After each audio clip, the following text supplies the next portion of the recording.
Bonsoir, au sommaire de cette édition, la rencontre du chef de l'État avec une équipe de la Banque mondiale. Professeur Alpha Condé recherche les voies et moyens pour améliorer la desserte électrique en Guinée. Vous saurez tout dans ce journal.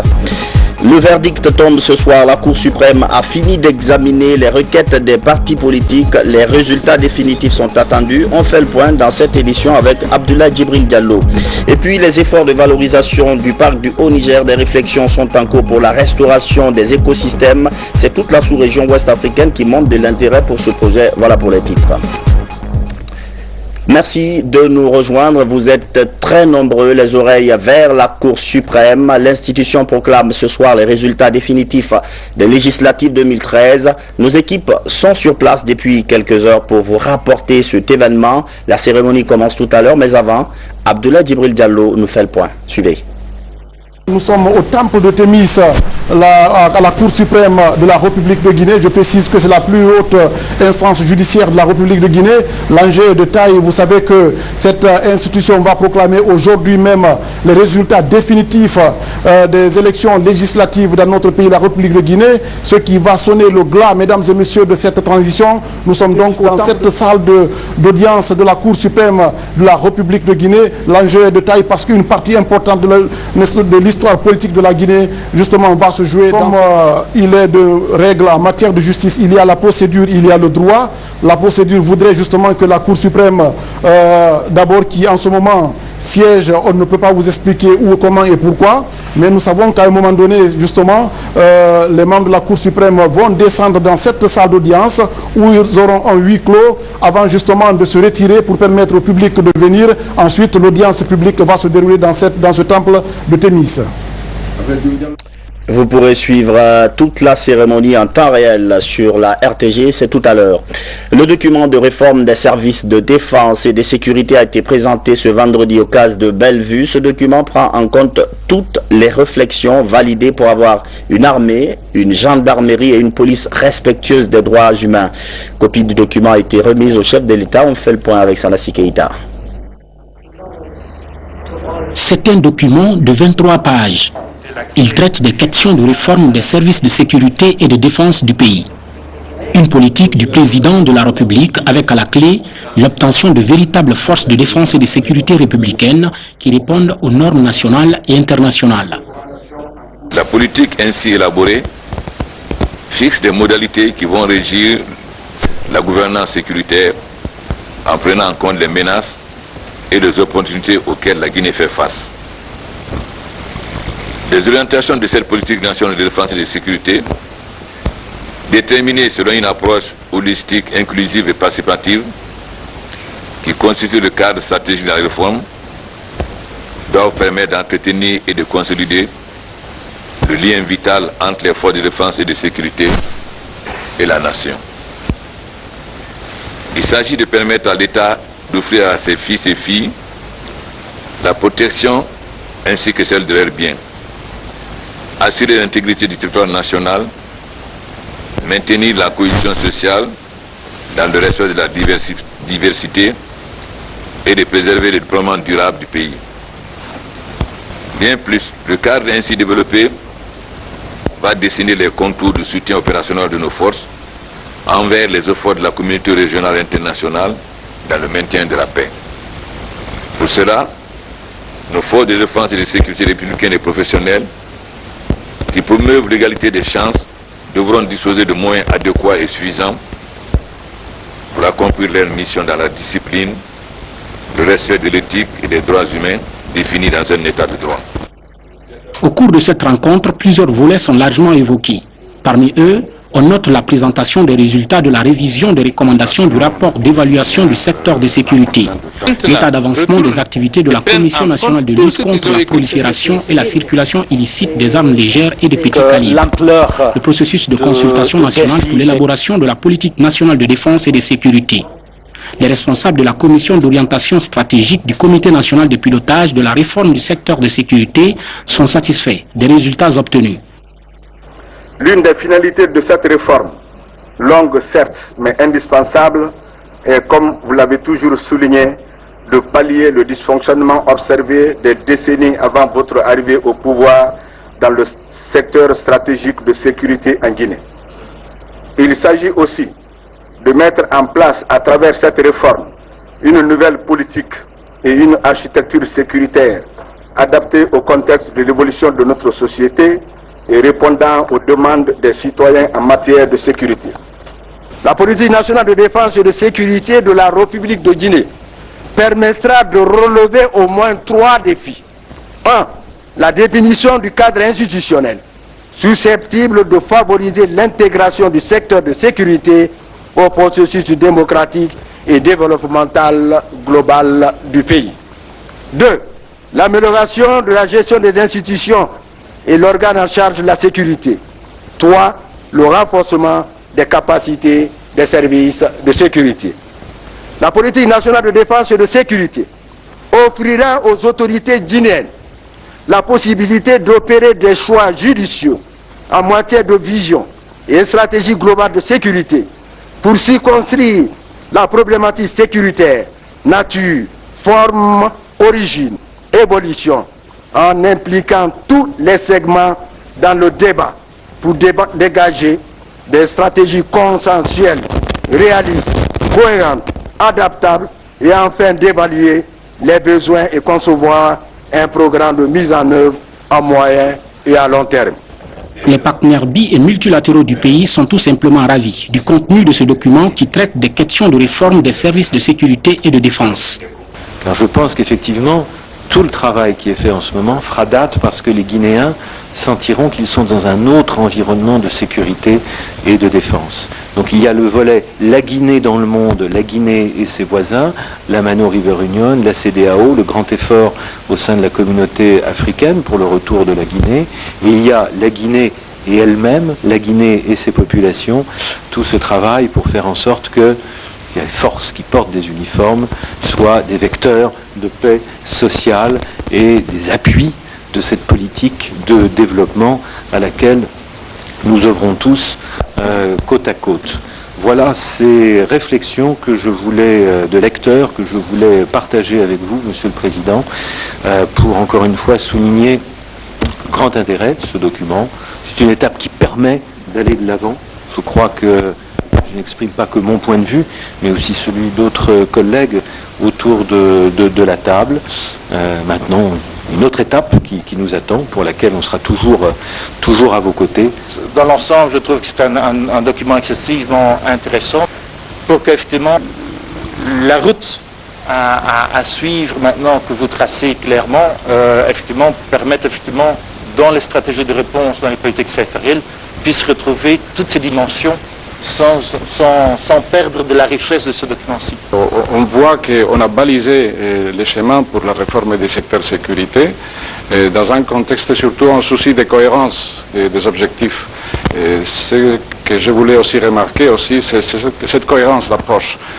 La Guinée a choisi un modèle de sécurité intégrale dans lequel il y a tous les éléments concernant comme a dit avant le docteur Kouyaté, la démocratie, les droits de l'homme, la sécurité personnelle, le développement durable. Donc je tenais donc à remarquer cette cohérence d'approche et aussi tout ce qui est possible dans l'avenir pour enrichir ces modèles avec les propositions qui ont été faites par mes prédécesseurs dans la prise de la parole et aussi dans le travail qui viendra dans les domaines sectoriels.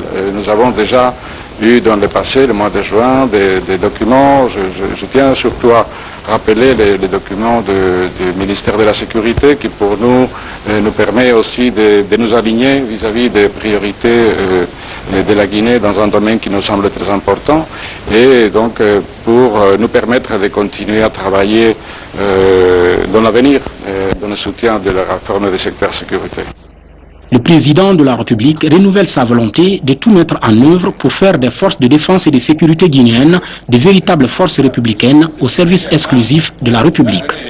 Nous savons les insuffisances que nous avons dans certains domaines, particulièrement au niveau de la pêche, mais nous sommes décidés à redresser la situation, comme au niveau de la justice.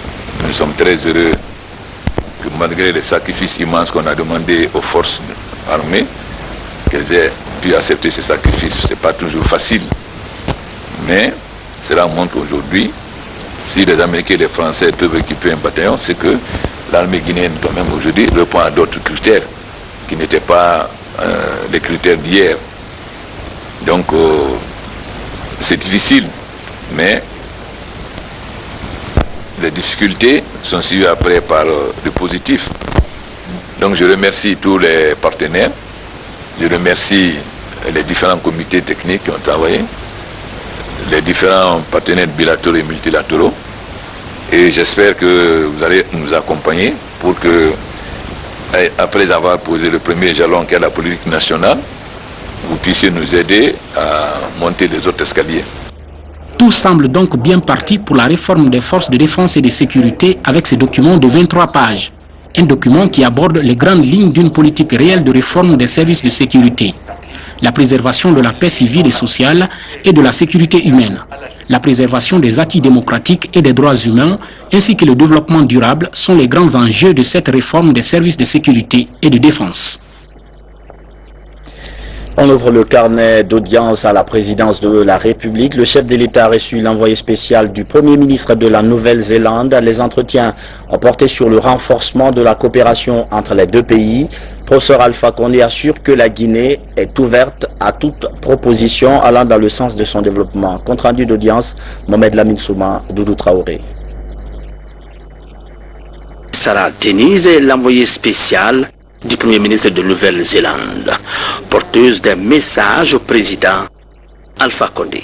Je suis venue en tant qu'envoyé spécial du Premier ministre de Nouvelle-Zélande qui m'a chargé d'apporter deux messages principaux. Je suis ici pour promouvoir la candidature de la Nouvelle-Zélande pour un siège non permanent au Conseil de sécurité des Nations Unies. Les élections auront lieu en octobre 2014 pour 2015-2016 et bien sûr nous espérons avoir le soutien de la Guinée dans cette élection. Nous croyons que nous avons des très bonnes raisons de prendre notre tour sur le Conseil de sécurité et nous nous sommes montrés très à l'écoute et très attentifs aux préoccupations des pays africains. La Nouvelle-Zélande souhaiterait également développer des relations économiques avec l'Afrique en général, la Guinée en particulier. Nous voyons la Guinée comme un pays tourné vers l'avenir et nous voulons être plus présentes dans cette région et c'est avec la Guinée, entre autres, qu'on aimerait bien avoir des relations plus proches et plus durables pour le futur. Diplomate avertie, Sarah Denise a été introduite chez le président de la République par le ministre des Affaires étrangères, François Lucien Fall. Autant dire que la diplomatie guinéenne affiche une bonne image à l'étranger. Professeur Alpha Condé a également reçu une équipe de la Banque mondiale qui était en séjour de travail à Conakry. Les entretiens ont porté sur le financement de projets d'électricité. La Troisième République, vous le savez, a hérité d'un État électrique défaillant. Le rêve du chef de l'État, c'est de corriger cette situation. Mohamed Lamine Souma, Doudou Traoré. C'est une mission de travail de la Banque mondiale en Guinée qui a été sollicitée par le président de la République, le professeur Alpha Condé. Objectif, donner un coup d'accélérateur au programme d'urgence.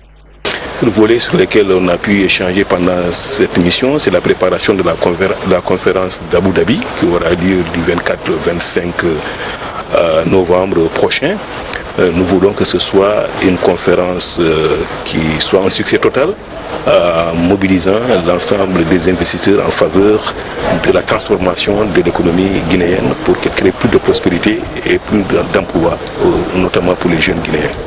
L'électrification est un secteur prioritaire d'urgence dans le programme de développement mis en œuvre par le président Alpha Condé. Les objectifs spécifiques de cette mission, c'est de voir avec la Guinée et les Guinéens les voies et moyens pour résoudre le problème récurrent d'accès des populations à l'électricité, donc problème qui impacte sur la croissance de l'économie et le développement du pays. Nous nous sommes accordés sur des mesures très claires, sur le court terme, qui certainement, lorsqu'elles sont exécutées, pourraient faciliter l'accès justement des populations à l'électricité. Mais nous sommes également accordés sur des mesures de moyen et de long terme, compte tenu du potentiel extrêmement important que le pays a dans le domaine de l'hydroélectricité. Grâce aux courageuses réformes engagées par le gouvernement de la Troisième République, les institutions monétaires intensifient donc leur soutien à l'économie et aux finances guinéennes. La mission a également visité les sièges des communes de Kaloum, Dixine et Matoto. Ces locaux ont été entièrement rénovés dans le cadre de la phase 2 du PDU 3, Programme de développement urbain. C'est justement une mission d'évaluation que Martin Francine-Adouno a suivi pour nous. L'échéance de la phase 2 du PDU 3 a pris fin depuis le 30 juin 2013. Elle repose essentiellement sur l'approche contrat de ville, un engagement contractuel entre l'État et les collectivités pour la réalisation des programmes d'investissement prioritaires et des programmes d'ajustement municipal. Dans ce volet, le projet construit et instance les sièges de Kaloum, de Dixine et de Matoto. Après les travaux, la Banque mondiale, le partenaire financier, rencontre les bénéficiaires pour comprendre le mode de gestion des montants engagés et les impacts du projet. Moi, je suis là à la commune de Dixine depuis 1983. Je suis là. C'est la première fois que j'ai un bureau neuf. Outre ces infrastructures, le projet a développé son volet appui institutionnel par la fourniture d'équipements bureautiques, logistiques et informatiques. Avant, pour le budget, on avait un ordinateur, mais pour les mandats, on était obligé de faire des photocopies et puis venir remplir à la main tous les montants. Oui. Or, maintenant, tout est sécurisé. Il y a les montants dans l'ordinateur, il n'y a pas de modification, personne ne peut modifier. Tout est dans l'ordinateur. Nous avons même des grandes salles que nous pouvons faire ça en salle de conférence, que nous allons faire des publicités pour que chaque fois qu'il y a des conférenciers qui peuvent venir, on met ça en location pour bénéficier la commune. En attendant de déposer son rapport final d'évaluation du projet aux autorités guinéennes, la Banque mondiale suggère aux bénéficiaires de s'impliquer dans l'entretien des infrastructures et des outils de travail, seul moyen de pérenniser les acquis de cet investissement. Comment évoluent les chantiers routiers en cours de réalisation à Conakry? Le ministre d'État Ba Ousmane était sur le terrain pour évaluer le niveau de réalisation. Je parle par exemple du lot 1 Matoto-Anta. L'argent n'est pas un problème puisque les travaux se poursuivent, mais les entreprises souhaiteraient avoir l'autre partie du financement. Fatoumata Samora. Les responsables de Zakopé, du nom de l'entreprise qui exécute les travaux de construction de la 2x2 voies Matoto-Anta, accueillent pour la énième fois le ministre d'État au TP.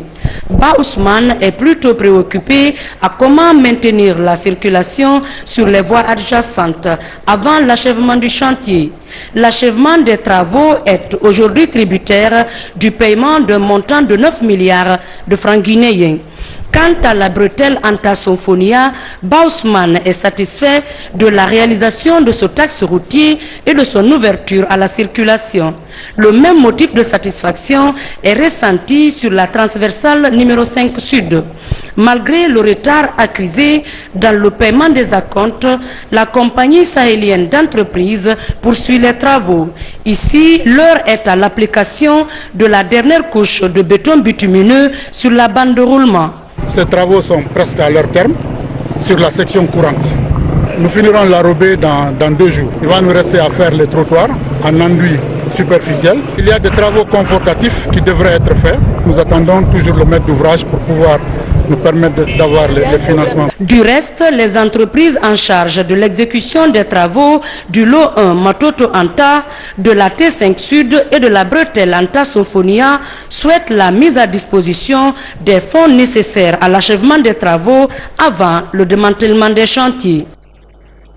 L'actualité, c'est la publication des résultats définitifs des législatives et le calme que les citoyens sont appelés à observer dans la cité. Le ministère des Droits de l'Homme lance une campagne de sensibilisation. La démarche vise à exhorter les citoyens au respect des valeurs de la jeune démocratie guinéenne. Modinou Diallo. Les élus locaux et les représentants d'associations des 5 communes de la capitale sur les notions des droits de l'homme et des libertés publiques, tel est l'objectif de cette journée. L'initiative vise à former les participants sur le respect des droits des citoyens dans leurs localités respectives. Cette information a pour thème les droits de l'homme, les droits et devoirs des citoyens et quelle est donc la responsabilité et la position que les élus locaux, les chefs de quartier, les maires devraient avoir, quelle est donc leur responsabilité en temps de crise. Avec l'appui technique et financier du PNUD, Programme des Nations Unies pour le développement, cette rencontre a permis aux participants d'échanger sur plusieurs questions liées aux droits de l'homme en Guinée. Ils ont eu à soulever des problématiques liées au maintien d'ordre, au rétablissement d'ordre, mais également sur des questions de détention arbitraire, d'arrestation arbitraire, qui rentrent dans le mandat de notre département pour prévenir, mais également protéger les droits de tous les citoyens. Les élus locaux ont émis le souhait de voir de telles formations se démultiplier à la base pour le bien de la population guinéenne. Le respect des droits humains est une étape du développement. La mortalité maternelle et néonatale, c'est le sujet d'un échange entre des étudiants de l'université Nongo Conakry et un expert sur la question. Cette conférence débat permet, au-delà du cadre formel de la rencontre, de renforcer le partenariat entre cette institution et l'université Cheikh Anta Diop de Dakar. Mamadi Gassama. La question de mortalité maternelle et néonatale interpelle aussi bien les spécialistes de santé que les littéraires. À travers cette conférence débat, le professeur Sylvain Landry Faye, chef de département sociologie à l'université Cheikh Anta Diop de Dakar, informe les étudiants en sociologie de l'université Nongo Conakry sur les problématiques liées à l'amélioration de la santé maternelle. Signé une convention de coopération UNC et UCAP. Et cette convention de coopération nous autorise, nous, à venir appuyer l'enseignement ici à l'UNC. Mais aussi, nous devons développer dans le partenariat des masters qui permettront aussi, dans le cadre de l'espace UEMOA, qui permettront aux étudiants de circuler dans le cadre d'une coopération sud-sud. Malgré les progrès réalisés pour améliorer la santé maternelle et néonatale, les défis à relever restent immenses. De l'avis des spécialistes, la planification familiale, la surveillance pendant la grossesse sont entre autres solutions pour pallier ce problème. J'ai compris que la sociologie, le sociologue a sa façon aussi de définir la santé, la maladie, de comprendre ces deux phénomènes, de mieux les analyser, les comprendre et les expliquer. Selon les statistiques, en Guinée, le taux de mortalité maternelle est de 980 pour 100 000 naissances vivantes. 40% de ces naissances sont effectuées dans un établissement sanitaire, soit un manque à gagner de 60%. Dans l'actualité, toujours, 2 groupes de médias de la place se donnent les mains pour réussir le pari de la communication en Guinée. Le groupe Vision 2000 et Alpha Communication ont signé lundi une convention de partenariat. Cette association permettra aux 2 groupes d'être complémentaires sur le terrain. Mohamed de Camara. Ces 2 groupes de communication décident désormais d'évoluer ensemble. Forte d'une expérience professionnelle de plusieurs années, Alpha Communication et Groupe Vision 2000 s'engagent à qualifier le travail des organes de presse avec lesquels ils collaborent. Ils viennent de signer une convention de partenariat. Le groupe Vision 2000 maîtrise mieux la Guinée et moi je maîtrise l'international. Donc il va m'ouvrir la Guinée et moi je lui ouvrir l'international. Les 2 groupes drainent derrière eux plusieurs organes et radios, notamment les journaux des appels d'offres, Ecovision et la radio Tamata FM. Aujourd'hui, Tamata FM, qui fait partie de Alpha Communication, et le groupe Vision 2000 Communication, qui couvre les 4 régions naturelles de ce pays avec ses journaux. Aujourd'hui, on signe avec un groupe qui a une radio, ce qui veut dire désormais on a une radio en nous. Sur le plan international, le groupe Alpha Communication a fait ses preuves. Un prix appelé International Or pour la qualité lui a été décerné en 1992 à Genève, en Suisse, alors que le groupe Vision 2000 semble bien connaître le secteur des médias guinéens. Il a fait très chaud à Conakry aujourd'hui et puisqu'on parle de climat, un projet est en route. Il concerne la zone côtière et aborde le changement climatique. Les cadres du ministère de l'Habitat sont en formation. Le département estime qu'ils ont un rôle à jouer pour atténuer les effets de ce changement climatique. Mais comment? Élément de réponse dans ce reportage de Moussa Bangora. La variabilité et le changement climatique constituent une menace sans précédent pour toutes les régions de la Guinée en général et les zones côtières en particulier. C'est dans cette dynamique que le cabinet consultant d'urbanisme, d'architecture et de gestion des projets, en partenariat avec le PNUD, a organisé cette formation à l'intention des cadres du ministère de l'Urbanisme, de l'Habitat et de la Construction. Cette rencontre est axée sur la prise en compte des effets du changement climatique dans les schémas directeurs d'aménagement et d'urbanisme de Dubreka et de Kamsar. C'est un début d'une prise de conscience du département chargé de l'aménagement du territoire, afin qu'ils intègrent des aspects changement climatique dans les outils de planification urbaine et surtout qu'on fasse une priorité, le contrôle de l'étalement urbain. Nos villes deviennent trop grandes, on ne peut pas les équiper, donc ça devient assez coûteux. Il faut stopper l'extension urbaine, il faut restructurer l'habitat existant, le densifier et le valoriser. Si nous devons urbaniser, il faut que l'urbanisation aille de pair avec la protection de l'environnement. Si cela n'y est pas, nos villes sont appelées demain à vivre des situations catastrophiques que nous ne souhaitons pas dans ce pays. Pendant 2 jours, ces participants vont étudier des notions comme le réchauffement climatique, les impacts sur les infrastructures, la dégradation des sols, l'érosion, la hausse de la température, l'inondation et l'élévation du niveau de la mer. Toute chose qui contribuera à l'amélioration des conditions de vie des populations. Le parc du Haut-Niger, le projet a été relancé récemment par l'État guinéen. Il suscite beaucoup d'intérêt, notamment pour la restauration de l'écosystème. L'une des principales préoccupations dans la sous-région ouest africaine, c'est le paiement des services environnementaux dans ce parc. Explication, Nabi Kamara. Quelles conditions, instruments économiques et mécanismes de transaction appropriés pour la mise en place des paiements pour services environnementaux durables dans le bassin du Haut-Niger?